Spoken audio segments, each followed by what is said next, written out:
오늘 말씀의 제목은 하나님의 참된 은혜라는 제목으로 말씀 나누기를 원합니다. 지난주에 우리가 5장 1절부터 5절까지의 말씀을 통해서 교회 안에 그 지도자와 또 지도자로서의 장로와 또 젊은이들에 대해서 권면의 말씀을 이 베드로 사도가 언급하였던 것을 보았습니다. 이 지도자인 이 장로들은 하나님께서 주신 권세를 남용하면 안 되고 그 하나님의 권세가 하나님으로부터 온 것들을 분명히 각인시켰고, 그래서 불이한 어떤 이득들을 취하는 것들을 금하는 것을 이야기를 했습니다. 그리고 또 반면에 5절에서는 이 교회 안의 젊은이들에게 하나님께서 주신 권세가 어디로부터 오는 것인가 라는 것을 이야기하면서 그 권세 앞에 순종할 것들을 요청했습니다. 그러니까 장로된 자들이나 이 젊은이들이나 동일하게 무엇을 갖춰야 되냐면 하나님의 권세를 훼손시키는 일에 서면 안 된다라는 것을 지난주에 말씀을 배웠습니다.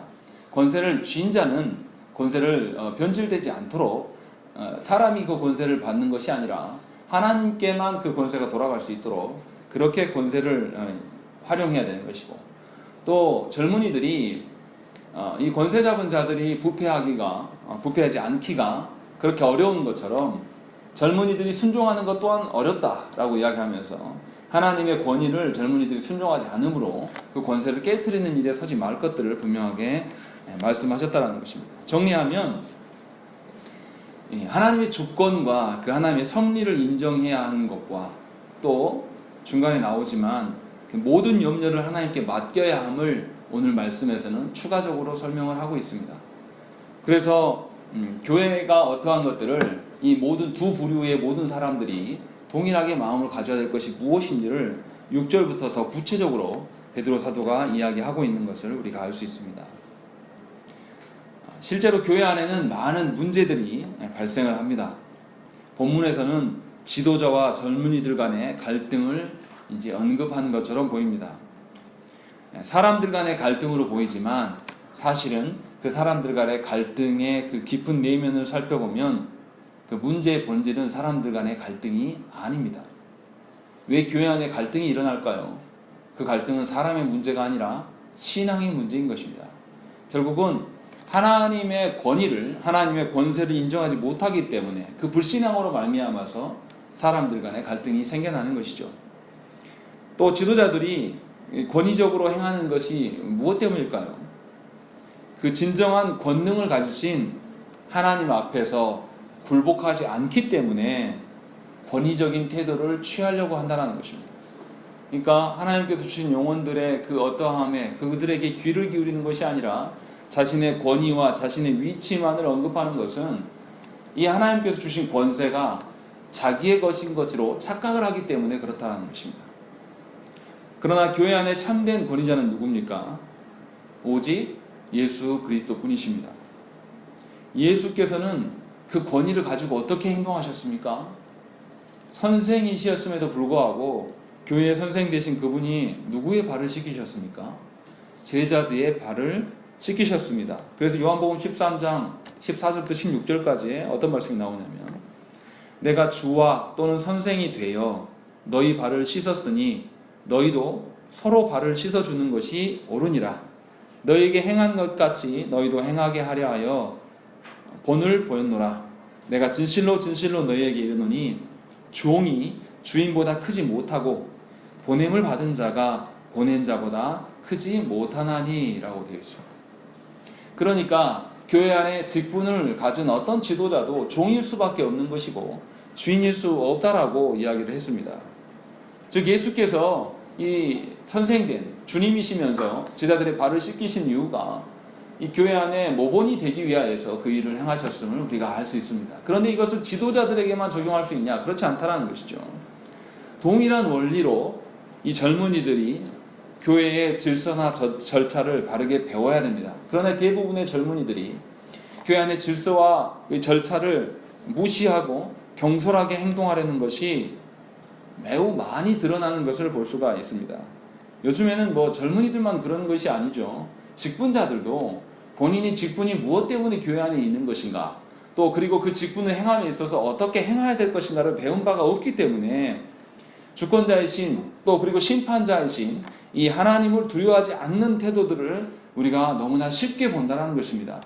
그래서 하나님을 두려워하지 않기 때문에 사람들 간의 다툼이 일어나고 사람들 간의 다툼이 생기면 그걸로 인하여서 교회를 안 다녀요. 하나님을 얼마나 무시하면 사람들 간의 다툼이 일어났다고 교회를 안 다닙니까? 이것은 원래부터 불신자였다는 것이죠. 원래부터 하나님의 주권과 하나님의 주인 되심을 인정하지 않았다라는 것이에요. 군대를 가면요, 오늘 낮에도 뭐 집사님하고 이야기를 나눴는데 계급사회예요. 계급사회 가면 무슨 일이 있냐면 군대 제일 밑에가 2등병이죠. 그 다음 위가 1병인데 2등병이 뭔가 잘못했을 때 1병이 2등병 혼낼 때도 자기보다 고참이 있을 때는 혼내지 않습니다. 절대 손을 대거나 욕하거나 나무라지 않아요. 자기보다 더 고참이 없을 때, 자기보다 더 아래 사람들이 있을 때만 혼낸다는 것이. 왜 그렇습니까? 고참의 권위와 고참의 어떤 계급을 인정하기 때문에 그 앞에서 화를 내지 않는다는 것이죠. 근데 어떻게 된 것인지 이 교회는, 특히 한국 교회는 싸우는 일이 너무나 빈번합니다. 삼위 하나님께서 안 계신 곳 없이 계신다라고 막 이야기를 하면서도 싸우는 일을 매우 능하게 하는 것이죠. 그러니까 하나님의 주권과 권위를 전혀 인정하지 않는 것입니다. 하나님의 그 주권을 군대에 있는 계급보다도 더 무시하는 것이 한국교회 직분자들의 태도라는 것입니다. 베드로 사도는 그들에게 무엇을 하고 이야기하냐면 우리 6절 말씀 한번 읽어보겠습니다. 6절 읽겠습니다. 시작. 그러므로 하나님의 능하신 손 아래에서 겸손하라. 때가 되면 너희를 높이시리라. 예, 베드로 사도는 그런 우리들에게 권능의 손을 언급하고 있습니다. 이 말은 하나님의 주권과 하나님의 임재, 하나님의 인도하심을 다 드러내는 말이에요. 사람을 높이시거나 낮추시는 권한이 사람에게 있는 게 아니라 하나님께 있음을 분명하게 말씀하고 있다는 것이죠. 그러니까 교회 안에서 높아지려고 하면 어떻게 해야 되겠습니까? 누구의 마음에 들어야 될까요? 하나님의 마음에 들어야 돼요. 또 주님이 섬기는 종으로 이 땅에 오셨기 때문에 우리도 동일한 방식으로 주님의 제자로서 주님 앞에서 우리 자신을 낮춰야 되는 것이 정상입니다. 성도들을 예수님께서 어떻게 했습니까? 제자된 자신의 성도들을 진실로 섬기고 자신이 종된 자리로 내려갔을 때에 하나님께서 그리스도를 높이셨단 말이죠. 그렇다면 우리 역시도 동일한 방편으로 교회 안에 직분자로서 성도를 섬기는 일로 낮아져야 돼요. 그런데 이상하게 한국교회는 직분만 가지면 스스로 높아지려고 하는 행동을 보입니다. 자신을 알아주지 않거나 자신에게 인사하지 않는 사람들이 생겨나면 굉장히 몹시 불쾌하고 그것들로 인하여서 시비를 걸고 그 사람한테 뭔가 감정을 갖기 시작한다는 것이죠. 그러나 이것은 6절에 말씀하는 것처럼 하나님의 능하신 손 아래에 있지 않는 행동이라는 것입니다. 베드로 사도는 낮은 자나 직분이 있는 그 지도자나 동일하게 둘 다 하나님의 능하신 손 아래에 있어야 될 것을 말씀하고 있다는 것입니다. 오늘인가요? 어젠가요? 뉴스가 나왔죠. 통합축 교단에서 명성교회 그 세습 문제가 합법이다라고 선언하는 게 뉴스에 나왔습니다. 교회 주인이 누구인지를 모르겠어요. 세습 버젓이 하는데 분명히 통합축에서 그 세습이 있기 전에 무슨 법을 통과시켰습니까? 세습을 못하도록 세습 방지법을 통과시킨 교단이에요. 그런데 버젓이 총회에서 그것이 합법입니다 라고 이야기를 하는 것이죠. 교계만 난리가 난 게 아니라 한국 사회에 오늘 뉴스에 탑 5가지 뉴스에 가장 사람들이 많이 본 뉴스에 올라와 있어요. 그것이 2등인가 그래요. 얼마나 부끄러운 일입니까? 얼마나 그 교계의 목사들이 자신의 그 주권이 자신의 것인 양 착각을 하고 있습니까? 하나님의 교회가 자신이 주인이 되어버린 지가 오래되었습니다. 그런데 그 일에 대해서 목사들의 책임만 있습니까? 아니요. 그 교회 안에 있는 중직자들도 다 마찬가지 인간들이에요. 하나님의 주인 되심, 하나님의 그 능하신 손 아래에 자신의 영혼을 두지 않는다라는 것이죠. 자신이 보기에 그냥 자신의 좋을 대로 교회가 굴러가는 것에 대해서 매우 합당히 여기고 헌법에서 합법을 취하면 하나님이 상관없다고 하신 적이 한 번도 없으신데 헌법에서 합법한 것을 가지고 우리는 이제 자유하다, 이 모든 것이 하나님께서 하신 것이다 라고 말하는 작자들이 교회 안에 너무나 많다는 것입니다. 이미 교회가 아닌 것이죠. 하나님이 주인이 아닌데 무슨 교회입니까? 그런데 놀랍게도 그들이 정통교회라고 이야기를 하고 있고, 그들이 장로교의 탈을 쓰고 있기 때문에 장로교의 이 개혁신학이 공격받고 있는 시대예요. 하나님의 말씀이 더러운 작자들의 그 아들 사랑으로 인해서, 더러운 그 가짜는 사랑으로 하나님의 크신 사랑이 땅에 떨어지고 있는 형국이 오늘날의 현실이라는 것입니다. 그러나 분명히 저와 여러분들이 아셔야 될 것은, 그들이 그러할지라도 우리는 하나님의 능하신 손 아래에 우리의 존재됨을 두셔야 된다는 것이죠. 그리고 하나님이 높이실 때까지 우리는 인내하면서 우리의 낮은 자리에 머물러 있으셔야 된다는 것이죠. 그렇지 아니하면 이 하나님의 교회에는 질서가 세워지지 않습니다. 교회 안에 누가 높습니까? 높아지려고 한 자는 낮아질 것입니다. 교회 안에서 낮아지려고 한 자는 하나님께서 높이실 거란 말이죠. 그러니까 저와 여러분들이 직분진 자로서 교회 안에서 주인 노릇을 하는 것은 굉장히 위험한 것이고, 교회 안에서 자기를 알아주지 않는다라고 해서 서운해하고 뭔가 마음에 상처를 받는다는 것은 그리스도인이 아니라는 것을 자기 입으로 고백하는 것밖에 안 된다는 것입니다. 그러니까 저와 여러분들이 이 6절의 말씀을 매우 뼈아프게 들으셔야 돼요. 하나님의 능하신 손 아래에서 겸손하라. 모든 성도들에게 지금 지칭하고 있는 것입니다. 내 마음이 잠깐 상했다고 예배를 안 드립니까? 내 상황이 조금 바뀌었다고 예배를 안 드려요? 그것이 그리스도인입니까? 하나님의 주권을 얼마나 무시하면 그렇습니까? 회사 다니면서 회사의 상사가 한마디만 해도 벌벌 떨고 주일날 쉬는 날도 회사를 뛰어가는 사람들이 하나님께 예배함을 그렇게 무시한다는 것이죠. 하나님께 예배함을 완전히 우리가 어떻게 대하고 있는가를 잘 살펴야 된다는 것이죠. 그런 우리들에게 베드로 사도는 하나님의 능하신 손 아래에 머물라라고 우리에게 권면한다는 것입니다. 또 7절에서도 좀 다른 이야기가 이어집니다. 우리 7절 말씀 한번 읽겠습니다.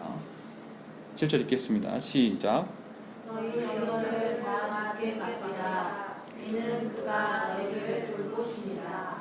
예, 우리의 부패와 불순종 말고도 하나님의 권능의 손에 우리를 맡겨야 될 이유를 또 7절에서 바로 언급을 하고 있습니다. 무엇 때문에 하나님께 우리 자신을 맡겨야 됩니까?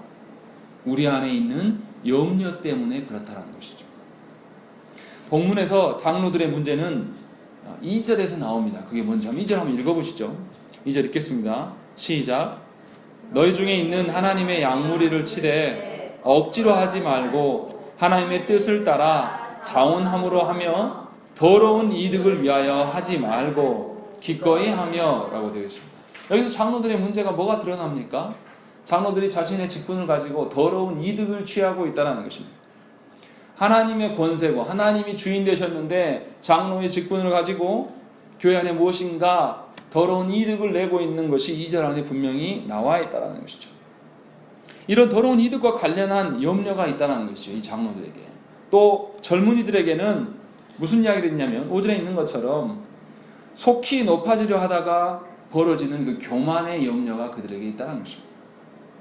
본문 전체적으로 본다면 주께서 주신 선한 양심으로 세상을 살다가 벌어지는 우리들에게 벌어지는 그 고난, 또 손해, 또 세상 사람들이 우리를 적대시하는 행위들, 이 모두를 포함한 염려라고 말할 수가 있는 것입니다. 한마디로 말씀드리자면 염려는 내가 감당할 정도보다 더 큰 무언가가 나한테 다가올 때에, 나를 억누를 때에 발생하는 것이 염려예요.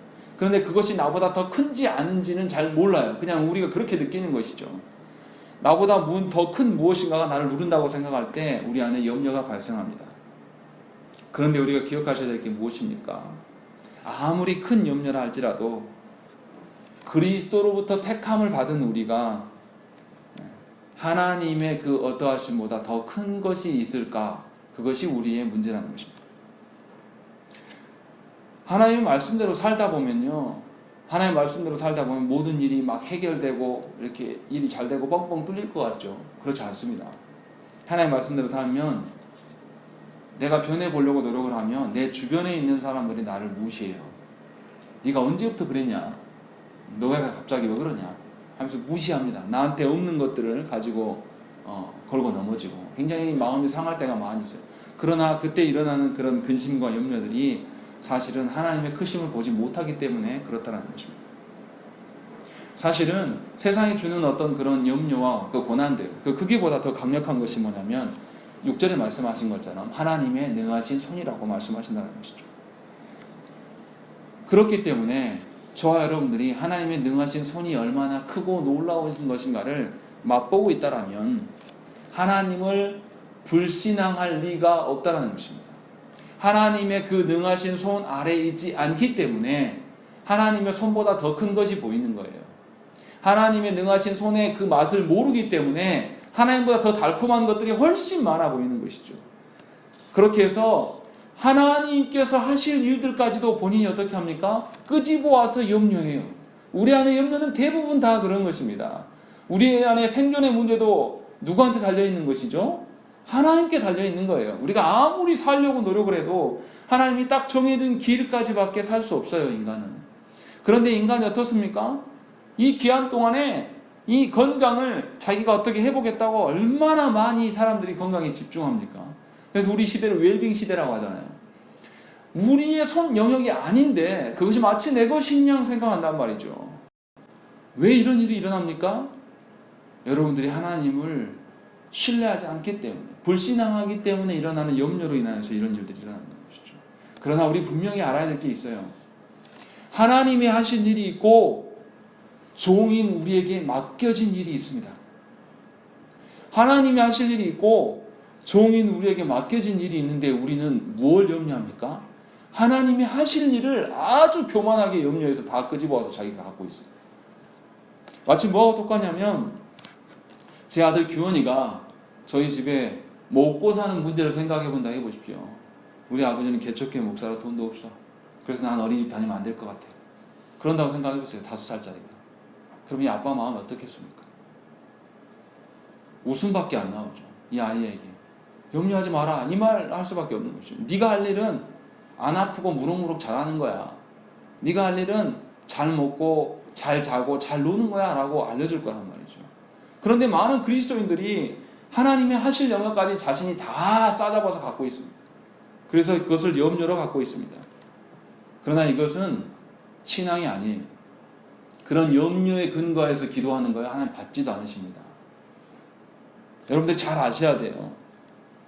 하나님의 하실 영역과 내가 하는 영역은 분명히 구분되어져 있다는 것이죠. 종인 우리들은 뭐만 하면 됩니까? 하나님 시킨 것만 하면 돼요. 남자들이 왜 군대 생활 이야기하는 줄 아십니까? 군대 생활 하면서요, 정신적인 스트레스는 많지 않아요. 그냥 부대 전체 돌아가는 일을 내가 고민 안 해도 돼요. 그거는 사령관이나 어떤 지도자급에서 고민하면 되는 거예요. 나는 그냥 병사로서 맡겨진 일만 하면 되는 겁니다. 다른 일들을 고민하는 게 아니라 주어진 맡겨진 일, 초소 근무를 하라면 열심히 초소 근무를 하는 것이고, 벙커를 만들으라면 벙커 만드는 일에 열심히 하는 것이고, 차량을 관리하라면 그 일에 열심히만 하면 되는 거예요. 그게 하나님께서 우리에게 직분자로 부르신 목표란 말이에요. 그런데 우리는 놀랍게도 자신의 직분 아닌 영역까지도 다 염려하고 걱정합니다. 심지어 교회 안에서 어떻게 합니까? 목사와 장로가 분명히 역할이 다르고 하나님께서 주신 직분이 다른데도 이 한국교회 장로들은 목사의 직분을 가지고 자신들이 평가를 하는 것이고, 또 목사님들은 교회 안에 있는 직분자들까지도 모두 다 자기 손 안에 두려고 하는 그런 잘못된 태도들을 갖고 있다는 것이죠. 자신에게 맡겨진 영역이 분명한데 그 영역을 뛰어넘어서 자신이 하나님인 양 모든 것을 돌아본다는 것이죠. 정작 자신에게 주어진 일은 하지 않는다는 거예요. 그러니까 교회 안에 분란이 일어나는 것이죠. 그러니까 교회 안에 직분자들이 산으로 가는 거예요.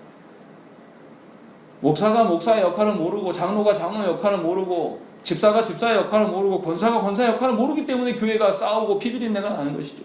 예수 그리스도의 보혈의 피로 말미암아서 거룩한 냄새가, 예수 그리스도의 향기가 드러나야 되는 교회가 이미 그렇게 흘러버린 지가 오래되었다는 것이죠.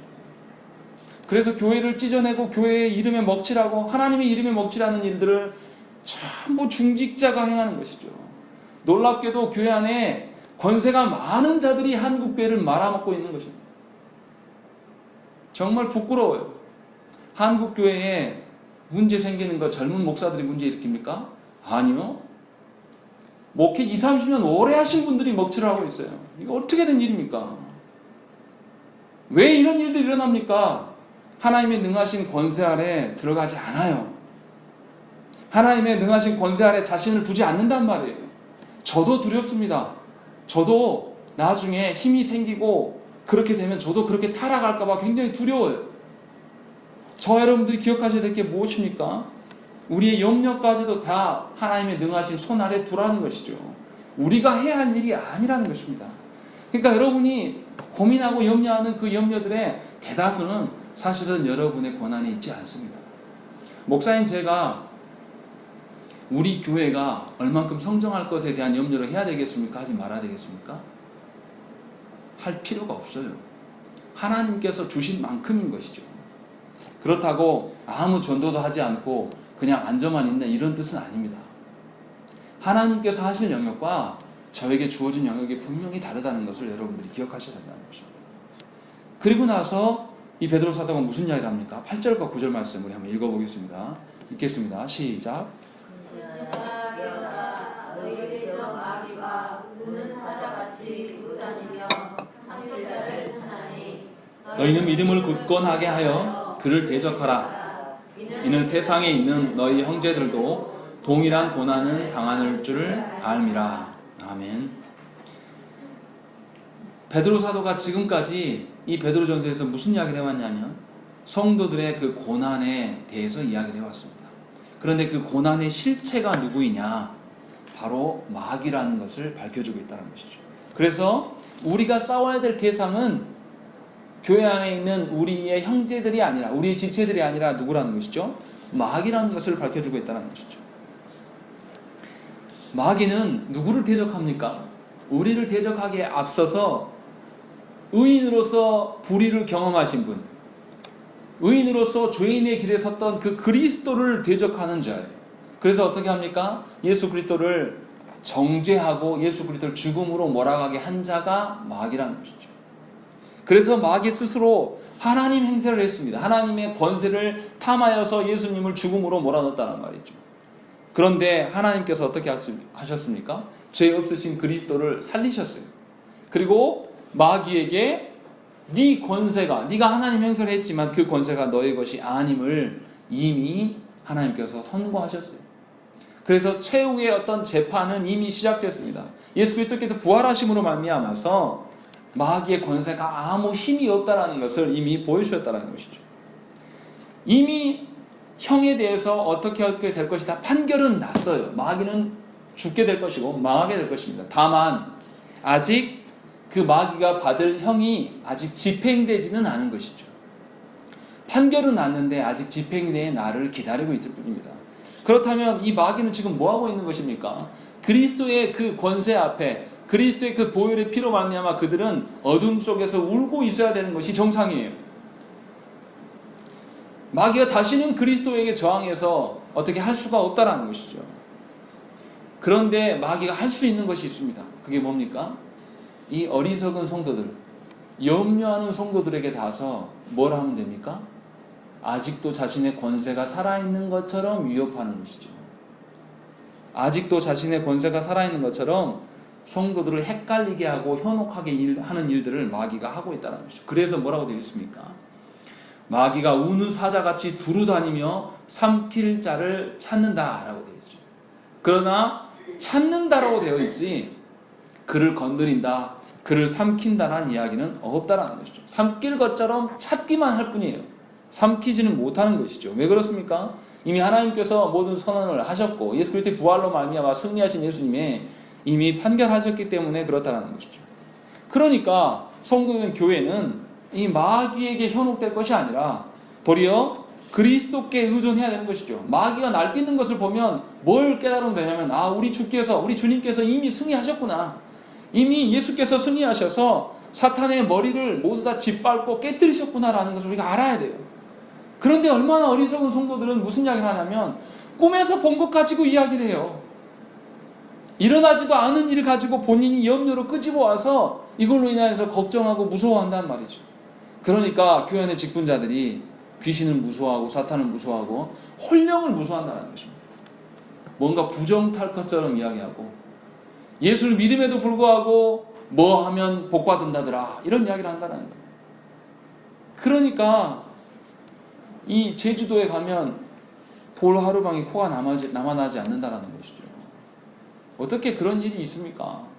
최소한 교회 안에 직분자라면 하나님께서 승리하심을 믿고 마귀가 우리를 건드릴 수 없고 위협은 할 수 있다니까요. 마귀가 우리의 꿈에도 나타나고 우리를 괴롭게 하고 무엇인가 우리 안에 문제가 뒤틀리게 해서 사람들과의 관계가 흐트러지게 해서 우리를 위협할 수는 있지만 우리를 건드릴 수는 없어요. 그런 존재임에도 불구하고 우리가 하나님께 집중하는 것이 아니라 도리어 마귀를 집중하고 있다는 것이죠. 사실은 우리가 해야 될 게 뭡니까? 하나님께 순종의 모습을 보여서 마귀에게 패배감을 안겨줘야 되는 것이 우리가 해야 되는 일이에요. 도리어 마귀한테 그래 너 계속 날 뛰어봐라. 그래봤자 너는 이미 끝났다 라고 모멸감을 심어줘야 돼요.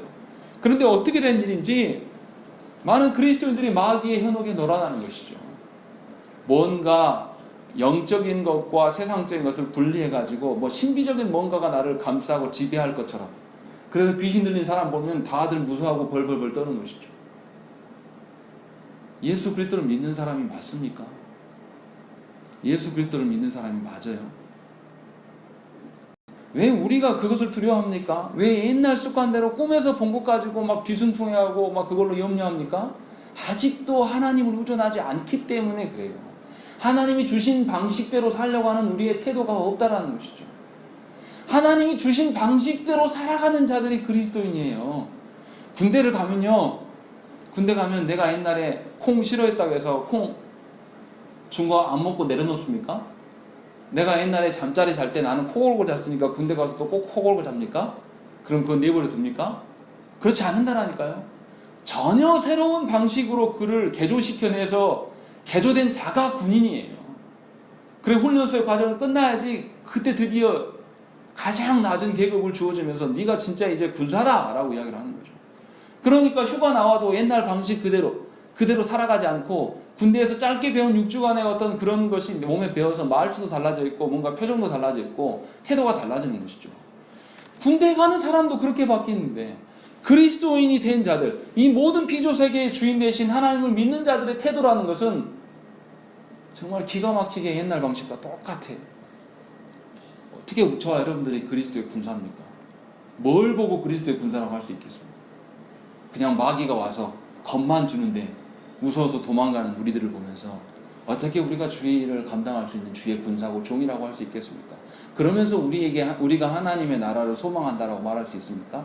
그러면서 우리가 하나님 나라에서 하나님 나를 위하여서 하나님 나라에 집을 남겨놓으십시오 이렇게 말할 수가 있겠습니까? 우리는 그럴 수 없다는 거예요.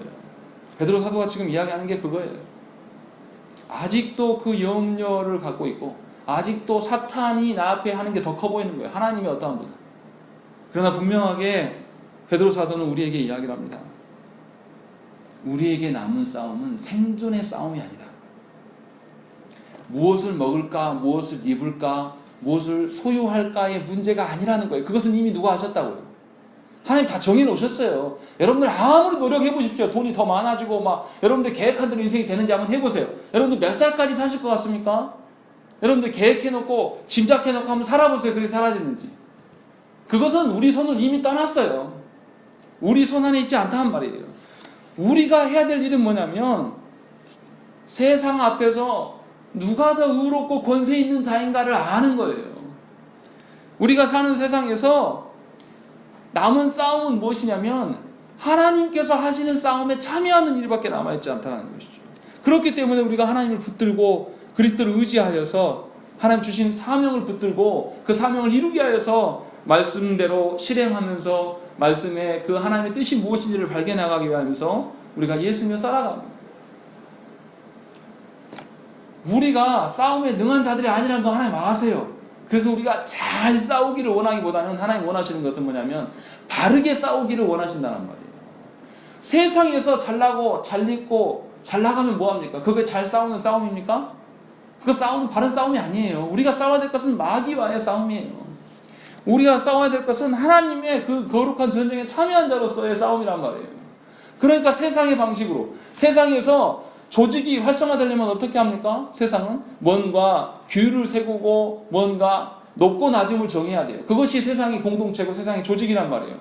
그런데 하나님 교회는 그렇게 할 수 없다는 거예요. 누군가가 패권을 쥐고 그 패권을 쥐고 쥐락펴락하는 그런 구조로 가면 안 돼요. 이 교회가 더디 가는 것처럼 보일지라도 모든 교인은 하나님 앞에서 동등한 그 영혼으로서의 다 동등하고 오로지 그리스도만이 주인 될 수 있는 교회가 되도록 우리가 만들어 간다는 것이죠. 세상과 전혀 다른 방식으로 하나님께서 우리를 부르셔서 우리를 교회되게 하셨어요. 그러면 우리는 그 일에 서야 되는 것이죠.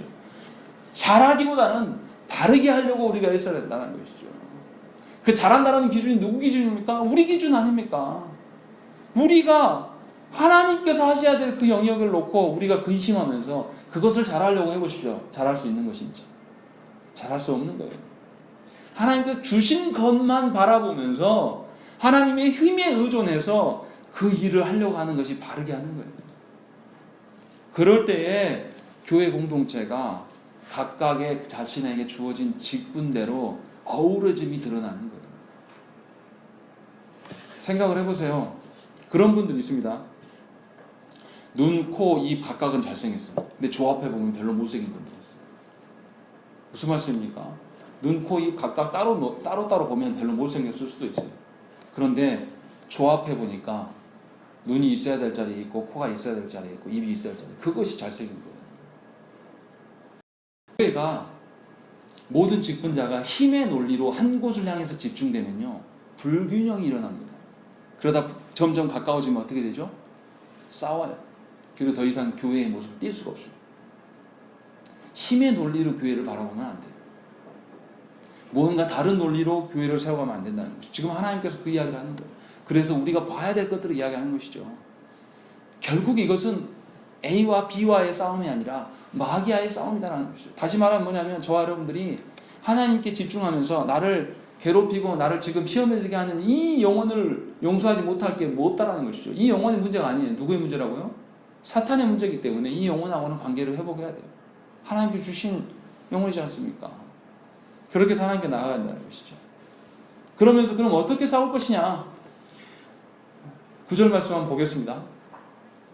너희는 믿음을 굳건하게 하여 그를 대적하라. 이는 세상에 있는 너희 형제들도 동일한 고난을 당하는 줄 알미라 라고 이야기해놓고 베드로 사도가 무슨 이야기합니까? 10절 11절 말씀 읽겠습니다. 시작.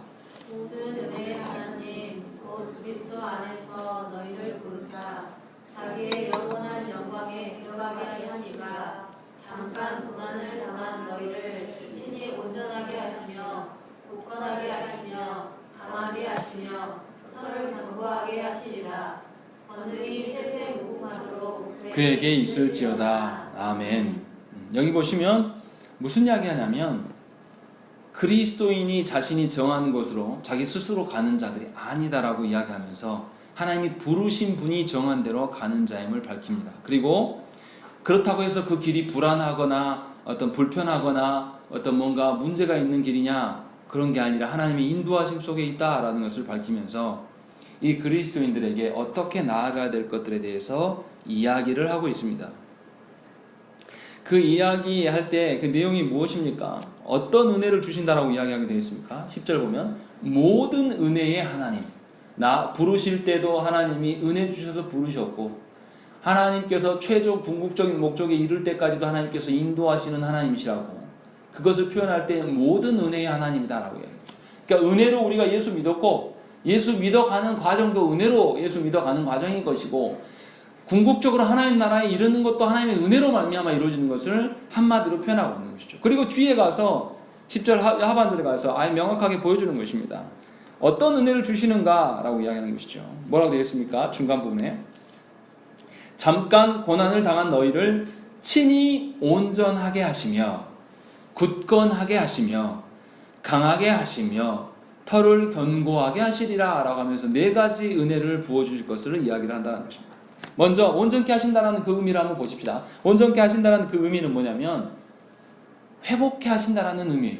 이 말이 뭐냐면 원래 있었던 자리로 되돌려놓은 것을 온전하다라고 이야기하는 것입니다. 하나님께서 교회에게 은혜를 베푸셔서 이 교회가 고난으로 흔들렸던 그 사람들을 다시 안정된 자리로 옮기신다는 것이죠. 지금 베드로 사도가 지금 계속 권면하는 교회는 어떤 교회입니까? 로마로부터 핍박받고 자기들 공동체 가운데 신앙 때문에 사자밥이 되고 화형당했던 그런 이들이 있는 존재들, 그런 교회들을 향해서 이야기해요. 그들이 받은 핍박이 얼마나 심했겠습니까? 그래서 그 핍박을 위해서 다 흩어져 지내요. 다른 동네 가서 산단 말이에요. 그들에게 지금 무슨 이야기를 하냐면 하나님이 너희를 다시 있었던 자리로 되돌릴 것이다 라고 이야기하는 거죠. 너희들이 세상 가운데 고난당하고 핍박받았지만 하나님 분명히 너희를 회복하신다 라는 것을 보여준다는 거죠. 그리고 두 번째는 무엇입니까? 은혜로 굳건하게 하신다 라고 이야기하는 것이죠. 굳건하게 하신다는 것은 고정시켜가지고 더 이상 흔들리지 않게 하신다는 것이죠. 그러니까 또 다른 다가오는 고난이 있는데 이 고난 앞에서 움츠러들거나 피하도록 하시지 않고 굳게 맞설 수 있는 존재로 지켜주신다는 것입니다. 이 말이 무엇입니까? 권투 선수들이 그런다죠. 뭔가 강한 펀치를 한번 맞게 되면 그 다음부터는 그 펀치가 날라오면 자기도 모르게 몸이 움츠러든대요. 근데 하나님께서 지금 그 무슨 이야기를 하시냐면 강한 펀치를 받고 다운받은 그 교회, 다운된 그 교회를 일으켜 세우셔서 다시 회복하시는 거예요. 안 맞은 것처럼 회복시켜 놓으시고 또 어떻게 하냐면 굳건하게 하셔서 강한 펀치가 다시 와도 흔들리지 않고 굳건하게 서서 맞설 수 있는 성도로 하나님 바꾸신다. 지금 그 이야기를 하고 있는 것이죠. 그러니까 성도는 누구를 믿어야 됩니까? 자신 안에 믿을 것이 아무것도 없어요. 오로지 삼위 하나님께서 자신에게 하시는 것을 바라보면서 그 하나님 앞에 서야 한다는 것이죠. 그러니까 성도를 고난이나 환난이나 사탄이 꺾을 수 있습니까? 없습니까? 절대 꺾을 수가 없어요. 사탄이 한 방 쳐서 다운된 줄 알았는데 하나님이 다시 복구시켜놔요. 그래서 또 고난이 와서 또 붕 치는데 이게 넘어져서 다시 일어난단 말이죠. 이거 어떻게 꺾습니까? 계속 회복시켜놓고 굳건하게 하시는 분이 하나님이신데 모든 피조세계, 심지어 사탄까지도 창조하신 그 하나님께서 사탄의 펀치 정도로 못 막냐 이 말이에요. 맞는 우리들에게, 고난 속에 있는 우리들에게 이렇게 회복하시고 굳건케 하시는 하나님이심을 우리에게 보여준다는 것이죠. 그런데 여기서 중요한 게 무엇입니까? 굳건하게 하신다라는 것이죠. 헬라어 성경에는 굳건하게 서게 한다라고 되어 있는 것이죠. 앉아 있는 것이 아니라 서게 하고 있는 것이죠. 누워 있게 하는 게 아니라 서게 하신다는 것이죠. 이게 무슨 말입니까? 일어서야지 마땅히 우리의 대적된 그 사탄하고 싸울 수 있는 준비가 됩니다. 다시 말하면 하나님께서 우리를 회복하시고 굳건하게 하시는 것은 다시 싸울 만한 존재로 하나님이 만들어 주신다는 것이죠. 우리 힘으로가 아니라 하나님께서 그런 은혜를 부어주신다. 그래서 그 은혜로 고난을 돌파해 갈 수 있다라고 그 이야기를 하는 것이고, 그 다음에 세 번째 은혜는 뭡니까? 강하게 하시며 라고 되어 있습니다. 이제 본격적인 전투에 임하게 되었습니다. 준비시키는, 앞에서 회복시키고 굳건하게 하시는 것은 준비시키는 과정이고 이제 강하게 하셔서 세상으로 나아갑니다. 그런데 그 세상이 우리를 향해서 싸우는 방식이 뭡니까? 세상의 방식이 따로 있고 사탄의 방식이 따로 있어요. 그런데 하나님은 그 방식으로 하지 않는다는 거죠. 강하게 하시는 분이 누구예요? 하나님께서 강하게 하셔요. 그러니까 저와 여러분들이 이 문제를 놓고, 우리 앞에 있는 고난과 해결되지 않는 문제를 놓고 세상 방식으로 계산하지 말라는 거죠. 그렇게 계산한다고 되지도 않아요. 세상 방식으로 계산하니까 답이 안 나오죠. 세상 방식으로 그 영혼을 보니까 용서가 안 되고 죽이고 싶고 밉죠. 그러나 분명하게 하나님께서 우리가 그 일을 돌파할 수 있게끔 강하게 하신다라고 약속하신다는 것이죠. 그런 은혜를 이미 주시겠다라는 것을 우리에게 선언해 주신다는 것이죠. 그러니까 우리가 어떻게 해야 됩니까? 하나님께서 주시는 그 은혜의 방편을 찾아야 돼요. 교회 안에 하나님께서 은혜 주시는 방편이 무엇이 있습니까? 말씀이 있고 세례와 성찬이 있고 또 기도가 있다는 것이죠. 하나님께서 이런 방식을 통해서 하나님의 교회를 세워가게 하신다는 것이죠. 당연히 그러면 교회에 대한 성도들은 어떻게 해야 됩니까? 하나님께서 주신 이 말씀과 성찬과 또 성도의 교제로 말미암아 은혜의 그 통로 안에 우리가 서 있어야 된다는 것이죠. 그래야지 우리가 회복되고, 그래야지 우리가 굳건해지고, 그래야지 우리가 강한 자로서 새로운 힘을 얻어서 우리의 앞길을 걸어갈 거 아닙니까? 그러니까 그리스도인들은 하나님께서 주신 예배를 참여하지 않을 수가 없어요. 그리스도인들은 하나님이 허락하신 그 성찬을 얼마나 귀하게 여길 수밖에 없는가가 여기 나오는 것이죠. 또 그리스도인은 하나님께서 주신 그 기도의 자리, 또 하나님께서 주신 그 찬양의 자리에서 벗어날 수가 없는 것이죠. 하나님이 주신 그 은혜의 방편이 거기에 있기 때문에. 그래서 성도는, 참된 성도는 예배자로서 서는 것입니다. 참된 성도는 이 성찬의 의미를 너무나 잘 알고 성찬을 앞두고 우리가 철저하게 준비한다는 것이죠. 네 번째 은혜는 무엇입니까? 뭐라고 되어 있습니까? 터를 견고하게 하시리라 라고 되어 있습니다. 터를 견고한다의 표현은 무엇입니까? 건물을 지을 때 이제 생각해 볼 수 있는 거예요. 그런데 그 기초석을 단단하게 한다라는 것을 누가 이야기를 하셨습니까? 베드로 사도가 그리스도를 교회의 머릿돌이 되었다라고 말씀하죠. 그러면서 굳건하게 교회의 기초석이 예수 그리스도가 되셨음을 분명히 밝힌다는 것이죠. 2장에서 그 이야기를 했죠. 그래서 이 기초석을 든든하게 하신다는 것은 결국은 그리스도께서 견고케 하신다. 그리스도께서 그 터를 견고하게 하실 것을 이야기를 한다는 것이죠. 그렇기 때문에 이 교회된 우리들은 반석 위에 서야 돼요. 이 반석이 누굽니까? 예수 그리스도신 것이죠. 예수 그리스도를 빼놓고 교회라고 말할 수 있습니까? 그럴 수 없다는 것이죠. 반석 위에 선 교회는 어떤 교회입니까? 이 땅에 서 있는 교회를 말하지 않아요. 머릿돌이신 그리스도께서 살아계신 그런 교회를 말하는 것이죠. 제가 말씀드린 걸 오해하시면 안 돼요. 이 땅에 십자가가 꽂혀 있다고 모두 다 그리스도인의 교회냐? 그렇지 않다는 거죠. 거기 안에는 부패 아래서 썩어진 교회도 있고 거짓된 이단 교회도 있는 것이고 아닌 교회들도 있어요.